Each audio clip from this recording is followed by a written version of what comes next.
Habang ang kalendaryo ay umiikot, ang universo ay bumubulong ng isang lihim sa Aquarius. Para sa mga ipinanganak sa ilalim ng makalangit na tanda na ito, ang bagong taon ay hindi lang tungkol sa mga resolusyon, ito ay tungkol sa isang makapangyarihang pagbabago sa enerhiya. Mula Enero 2 hanggang 5, ang hindi inaasahang yaman ay papasok sa iyong buhay, tulad ng isang nakatagong yaman na naghihintay na madiskobre. Hindi ito basta-bastang swerte, ito ang universo na nag-aalin para sa iyong kabutihan. Aquarius, tinatawag ka ng mga bituin upang yakapin ang pagkakataong ito, at ang naghihintay sa iyo sa kabila ng lahat ay maaaring magbago ng iyong kapalaran magpakailanman. Handa ka na ba sa darating? Aquarius, ito na ang iyong sandali. Habang ang bagong taon ay nagbubukas, ang universo ay maingat na nag-ayos ng mga kaganapan na magdadala sa iyo sa isang landas na tanging sa panaginip mo lang nasaksihan. Habang ang mundo sa paligid mo ay naghahanda para sa mga bagong simula, ang iyong paglalakbay ay malapit ng dumaan sa isang hindi inaasahang liko, isang liko na magdadala ng kasaganaan at pagbabago. Mula Enero 2 hanggang 5, ang mga bituin ay nag-alin sa paraang ang mga oportunidad sa pinansyal ay biglang lilitaw, parang ang universo ay matagal nang itinatago ang mga ito para sa iyo. Ang yaman na matagal mong hinahanap ay hindi na malayo, mas malapit ito kaysa sa akala mo. Ngunit bago ka pumasok sa bagong kabanatang ito, kailangan mo munang magtiwala sa proseso at buksan ang iyong puso sa mga posibilidad na naghihintay sa iyo. Ang universo ay handang gantimpalaan ang iyong pasensya, Aquarius, at sa taong ito, makikita mo kung gaano kalakas ang gantimpalang iyon. Ang pagbabago ng enerhiya. Habang ang mga araw mula Enero 2 hanggang 5 ay lumilipas, magsisimula mong maramdaman ang isang banayad, ngunit hindi maikakailang pagbabago sa hangin, Aquarius. Parang ang universo mismo ang nag-aalin ng mga bituin upang likhain ang perpektong pagkakataon para sa iyo upang pumasok sa kasaganaan.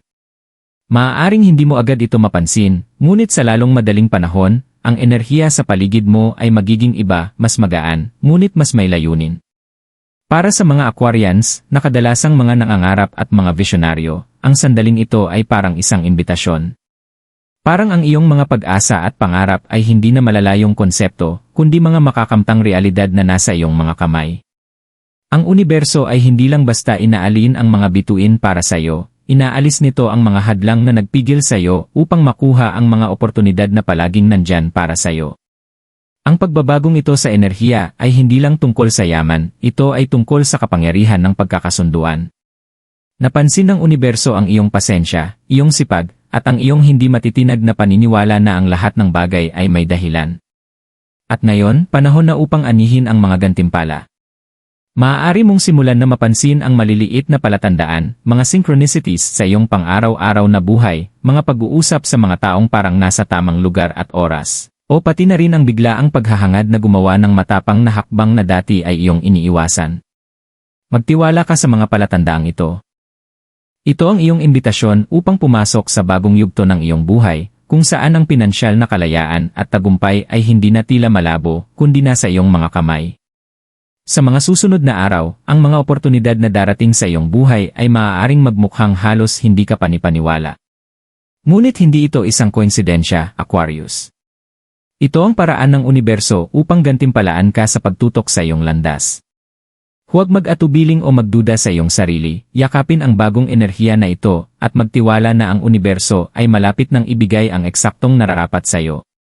Hindi inaasahang mga oportunidad. Habang lumilipas ang mga araw mula Enero 2 hanggang 5, maaaring magsimulang makita mo ang pagbabago sa mundo sa paligid mo sa mga paraan na hindi mo inaasahan. Ang mga oportunidad na tila imposibleng mangyari ilang araw lamang ang nakalipas ay biglang lumilitaw, tulad ng mga nakatagong yaman na nakabaon sa ilalim ng lupa, naghihintay na iyong matuklasan. Para sa Aquarius, hindi ito isang swerte lamang, kundi isang tamang timing na regalo mula sa universo. Isang bagay na patiently mong hinihintay nang hindi mo man namamalayan. Isa sa mga pinakamahalagang palatandaan ay maaaring dumating sa pamamagitan ng isang pag-uusap, isang pagkakataong pagkikita, o isang hindi inaasahang koneksyon. Sa simula, maaari mong ituring ito bilang isang coincidence, ngunit pinaalalahanan ka ng universo na walang coincidence, ito ay ang perpektong pagkakasunod-sunod ng mga kaganapan na dinisenyo upang gabayan ka patungo sa iyong kapalaran. Baka isang kasamahan sa trabaho ang magbanggit ng isang oportunidad na hindi nila alam ay eksaktong hinahanap mo, o isang kaibigan ang mag-aalok ng isang ideya na maaaring magdulot ng pinansyal na tagumpay na iyong hinihintay.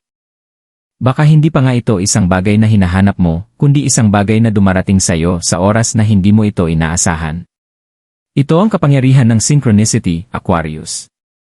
Binubuksan ng universo ang mga pinto para sa iyo, ngunit nasa iyo ang pagpapasya kung tatahakin mo ang mga ito. Habang ikaw ay sanay na suriin ang bawat detalye, at subukang kontrolin ang bawat hakbang ng iyong paglalakbay, ang susi sa pag-unlock ng mga oportunidad na ito ay tiwala. Magtiwala na ikaw ay eksaktong naroroon kung saan ka dapat, at ang universo ay naglatag ng daan para sa iyong tagumpay. Maaari mo ring mapansin na ang mga oportunidad na ito ay maaaring magdala ng hindi inaasahang mga benepisyo sa pinansyal. Marahil ay makakatanggap ka ng isang sorpresa na tseke, isang regalo, o isang bonus na hindi mo inaasahan. Baka may hindi inaasahang pamamana, isang panalo, o isang gantimpala para sa isang bagay na pinagsikapan mo sa nakaraan. Ang universo ay ginagantimpalaan ka hindi para sa mga bagay na hinihiling mo, kundi para sa mga bagay na tahimik mong in-manifest gamit ang iyong mga pag-isip at aksyon. Gayunpaman, kasama ng mga biyayang ito ay ang pangangailangan ng pagiging maalam. Aquarius, kilala ka sa iyong intelektual na kuryosidad, ngunit minsan, ang iyong makabagong isipan ay maaaring magdulot sa iyo ng pagkaligtaan ng mga simpleng oportunidad dahil hindi ito, out of the box, na hitsura. Ito ang pagkakataon upang alalahanin na ang yaman ay hindi palaging dumarating sa malalaking, dramatikong anyo. Minsan, ito ay dumarating sa anyo ng simpleng solusyon o tahimik na pagbabago na maaaring magdala ng malalaking pagbabago sa iyong pinansyal na realidad. Mag-ingat din sa mga pagkakataon na ikaw ay matatempt na magduda o mag-isip ng sobra sa mga oportunidad na ito. Aquarius, mayroon kang tendensyang maging skeptical, at habang ito ay makakatulong sa iyo, maaari rin itong hadlangan ka mula sa pagtanggap ng mga biyayang inaalok ng universo. Ngayon ay hindi ang tamang panahon para mag-atubili. Sa halip, yakapin ang mga pagkakataong ito ng may bukas na puso at isipan, alam na ito ang eksaktong hinihintay mo. Sa mga darating na araw, magtiwala sa proseso at panatilihing bukas ang iyong mga mata.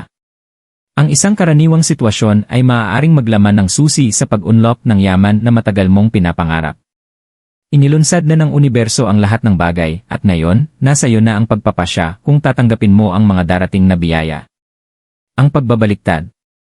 Aquarius, matagal ka nang naglalakad sa landas ng pasensya na ang ideya ng bigla ang yaman na magbabago ng iyong buhay ay maaaring magmukhang masyadong maganda para maging totoo. Ngunit habang ang enerhiya ay nagbabago sa mga susunod na araw, magkakaroon ng isang sandali, isang turning point na magpapaayos ng lahat.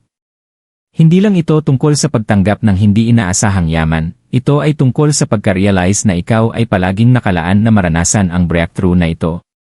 Ang universo ay hindi lang basta nagbubukas ng mga pinto para sa iyo, ipinapakita nito na ikaw ay nasa tamang landas na palagi. Ang turning point na ito ay malamang na darating sa isang tahimik, halos hindi mapansin na paraan. Baka isang tawag sa telepono na magugulat ka, o isang mensahe na magbabago ng iyong pananaw sa isang proyekto o investment na pinagtatrabahuhan mo. Maaaring mapunta ka sa isang pulong o pag-uusap kung saan ang katotohanan ay magiging hindi maikakaila. Ang yaman na palagi mong pinapangarap ay hindi na malayo, handa na itong kunin. Ang sandali na lubos mong mauunawaan ang katotohanang ito ay magiging sandali na titigil ka sa pag-aalangan. Aquarius, matagal mo nang pinanghahawakan ang isang lumang pananaw, nag-aalinlangan sa iyong halaga, tinatanong ang iyong mga desisyon, at binabalik-balikan ang iyong mga kakayahan. Ngunit ang breakthrough na ito ay hahamon sa lahat ng iyon. Mararamdaman mo ang isang malakas na pakiramdam ng kalinawan, na parang ang ulap na bumabalot sa iyong pinansyal na kalagayan ay biglang nawawala. Ang mga oportunidad na dati ay iniwasan mo, ngayon ay magiging natural na hakbang pasulong. Maiintindihan mong ang yaman na ito ay hindi lamang isang regalo, ito ay resulta ng iyong sipag, dedikasyon, at tahimik na paniniwala na darating ang tamang oras. Para sa iba, ang turning point na ito ay maaaring dumating sa anyo ng isang kontrata, alok na trabaho, o isang kumikitang oportunidad sa negosyo. Para sa iba, maaaring ito ay isang espiritual o emosyonal na pagpapahayag, isang sandali na maiintindihan mo na ang yaman na malapit mong matamo ay hindi lang pinansyal, kundi pati emosyonal at espiritual. Aquarius, hindi ka lang pumapasok sa pinansyal na kasaganaan, pumapasok ka sa isang mas buo at mas matagumpay na bersyon ng iyong sarili. Ang universo ay nagpapadala ng isang malinaw na mensahe, ang panahon para kunin ang nararapat sa iyo ay dumating na. Wala nang paghihintay, wala nang pagdududa kung ikaw ay karapat-dapat o hindi. Nagawa mo na ang iyong bahagi. Nababayaran mo na ang iyong mga utang. Ito na ang iyong oras. Gayunpaman, kasabay ng sandali ng pagka-realize ay isang pagpili. Maaari mong yakapin ang pagbabago at pasukin ang buhay na palagi mong nais, o maaari mong pahintulutan ang takot o pagdududa na magpigil sa iyo. Ngunit magtiwala ka, Aquarius, hindi ito ang oras para mag-atubili. Ang yaman na hinahanap mo ay hindi na isang pangarap. Ito ay nagiging iyong realidad. Ang universo ay nagbibigay sa iyo ng regalong ito, ngunit nasa sa iyo na kung tatanggapin mo ito ng buo, nang walang pag-aalinlangan, at nang walang mga lumamong pagdududa na noon ay humadlang sa iyo. Kapag niyakap mo ang turning point na ito, Aquarius, lahat ay magbabago.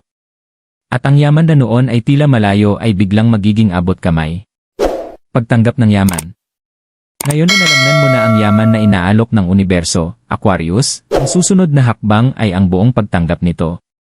Ito na ang sandali kung saan hindi mo na kayang itanggi ang pagbabagong nangyayari sa iyong buhay. Pumasok ka na sa buhay ng kasaganaan na matagal mo nang in-manifest. Ngunit ang tanong ay paano mo ito haharapin?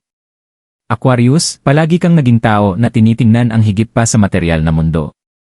Para sa iyo, ang tunay na yaman ay hindi lang tungkol sa pera, ito ay ang kalayaan na mamuhay ng tapat at ang kakayahang makaimpluwensya sa iba sa makabuluhang paraan. At ngayon, sa bagong kasaganaan, mayroon kang pagkakataon na gawin ito.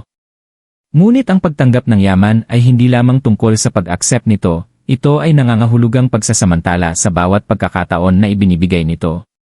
Habang binabaybay mo ang panahong ito, mararamdaman mong ang tawag na tulungan ang iba, gawing mas maganda ang mundo, at ibahagi ang iyong mga biyaya sa mga nangangailangan.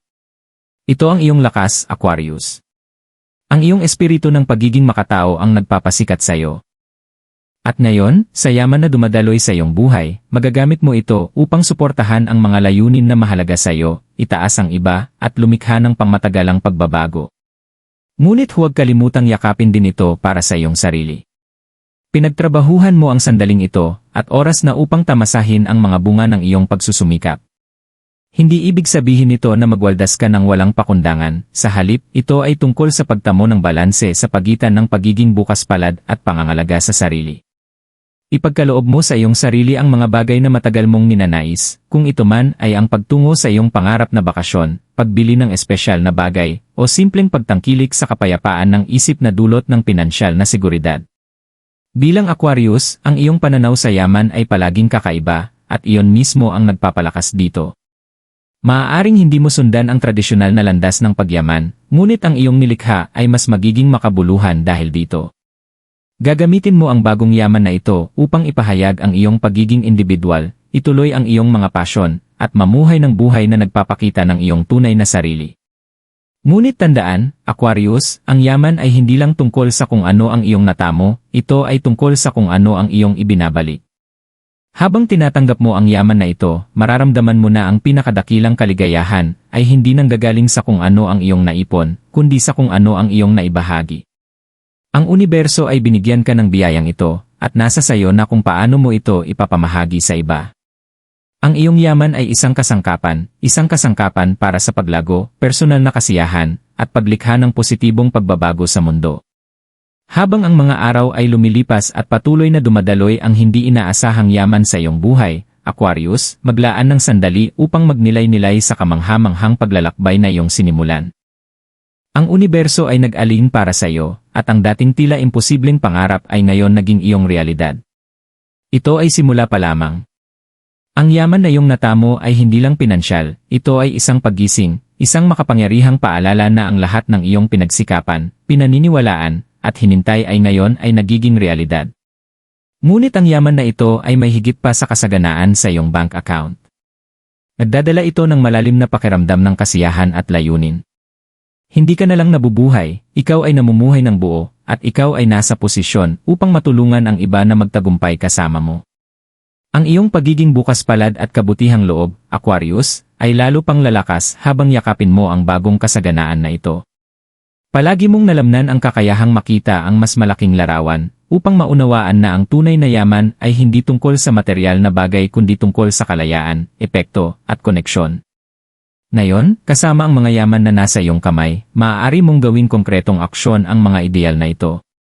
Ang universo ay ginagantimpalaan ka para sa iyong pagtitiyaga, pasensya, at hindi matitinag na paniniwala sa mga hindi nakikitang puwersa na gumagabay sa iyong landas.